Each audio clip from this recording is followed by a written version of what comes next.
పప్పు, పాలకూర, అదేవిధంగా కట్ చేసిన ఉల్లిపాయలు, పచ్చిమిర్చి, పెసరపప్పు కాస్త నానబెట్టుకోవాలి. ఆ తర్వాత గిన్నెలో ఆయిల్ వేసుకొని ఆయిల్ వేడయ్యాక కాస్త జీలకర్ర, ఆవాలు, అది పోసి గింజలు అంటాం కదా అవి, అండ్ పచ్చిమిర్చి వేసి కాస్త వేగగానే ఉల్లిగడ్డ, అదేవిధంగా కొంచెం కరివేపాకు, అది కూడా వేగాక పసుపు వేసి మంచిగా కలుపుకోవాలి. ఆ తర్వాత నానబెట్టుకున్న పెసరపప్పును యాడ్ చేసి దాన్ని కాస్త వేయించి కాసేపు ప్లేట్ పెట్టి అది కాస్త వేగినట్టుగా అనిపించగానే మనం ఏదైతే కట్ చేసి పెట్టుకున్న పాలకూర ఉందో దాన్ని అందులో యాడ్ చేసుకోవాలి. అది మంచిగా కలిపేసుకొని కాసేపు మళ్ళీ మూత పెట్టుకోవాలి. అది కాస్త దగ్గర పడ్డట్టు అనిపించినాక మనం పప్పు కూడా వేసుకున్నాం కదండీ! సో, కాస్త బాయిల్ అయ్యేందుకు గాను కొన్ని వాటర్ యాడ్ చేసుకొని మంచిగా అవి కాస్త ఉడికి దగ్గరగా అవుతుంది అన్న మూమెంట్‌లో మంచిగా కారం, సరిపడినంత కారము, అదేవిధంగా సాల్ట్ కూడా మన రుచికి తగిన విధంగా వేసుకోవాలండి.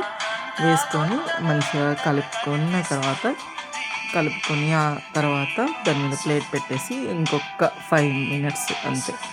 కంప్లీట్‌గా చెప్పాలంటే ఇదొక 15 మినిట్స్ లోపులోనే అయిపోతుంది. అది మంచిగా దగ్గర పడ్డాక దాన్ని స్టవ్ ఆఫ్ చేసి మనము ఇంకా భోజనానికి సిద్ధపడొచ్చు. Thank you.